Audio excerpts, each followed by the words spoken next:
Notes from Greenelsh number 217. Allow a leveling. The school district where I teach has several construction projects underway. They need to bring down older buildings in order to create something new and better suited for its purpose. When I see a site in development, I'm reminded of how this is also true with people, physically, emotionally, and spiritually. If you are like most people, there are walls in your life which you need God to bring down in order for you to progress and thrive.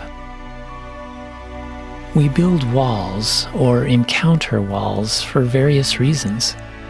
Sometimes we face the outside of a wall, and other times we hide on the inside of it.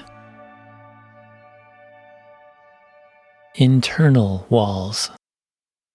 As a coping mechanism, people build walls due to trauma and hurt.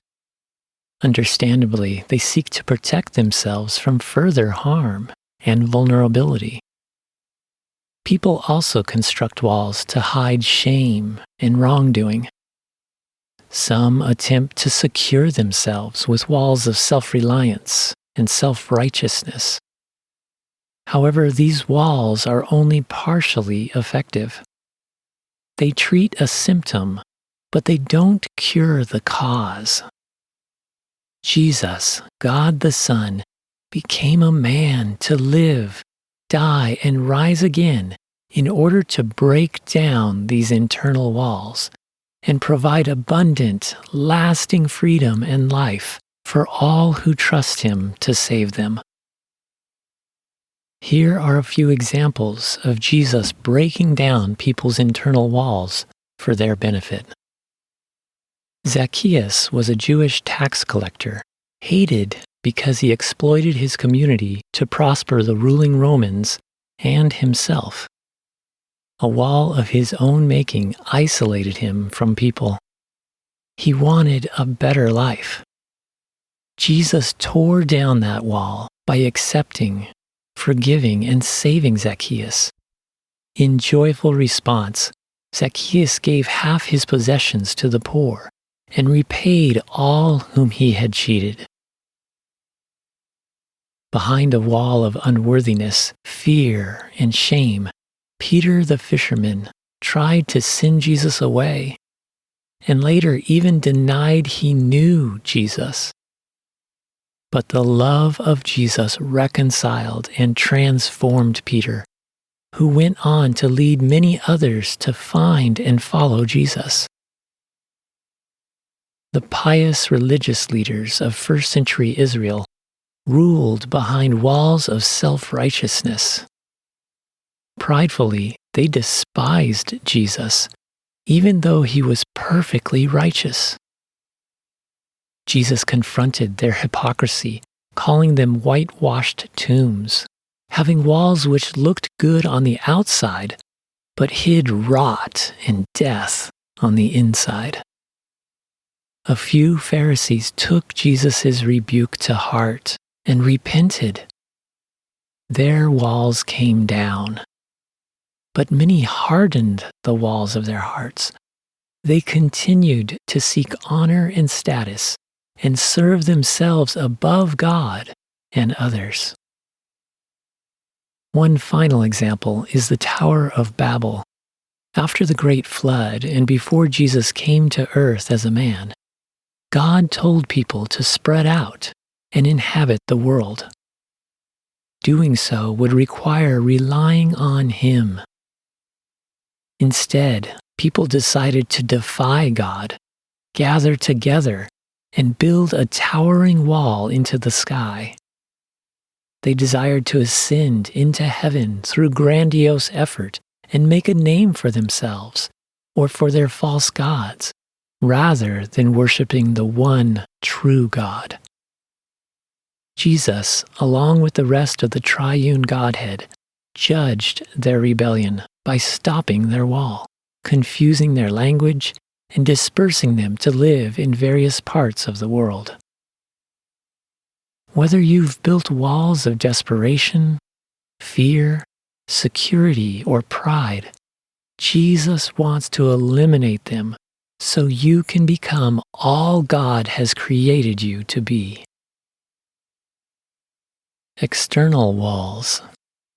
In addition to internal walls, sometimes we face external walls beyond ourselves. Formed by others or by circumstances, they are walls of opposition, oppression, difficulty, rejection, and guilt, which paralyze our progress.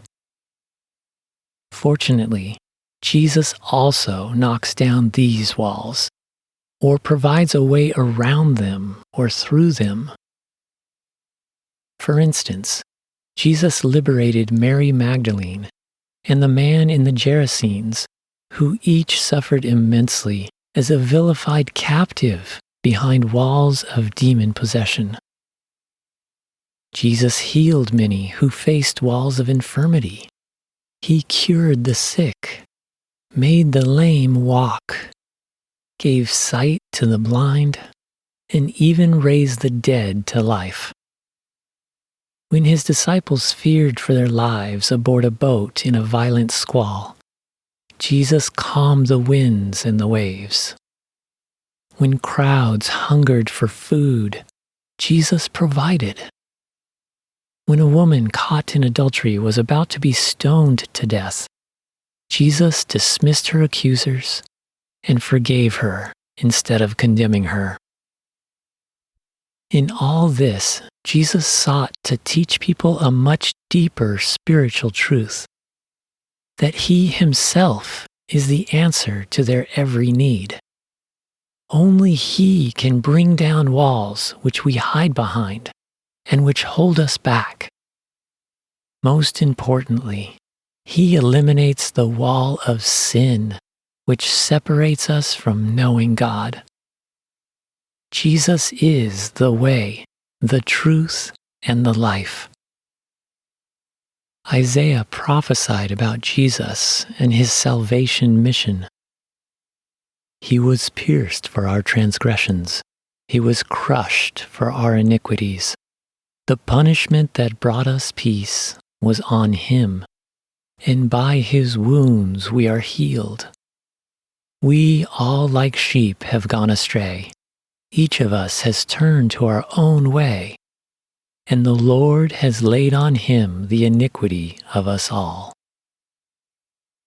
And in the book of 2 Corinthians, the Apostle Paul wrote, God made him who had no sin to be our sin for us, so that in him we might become the righteousness of God.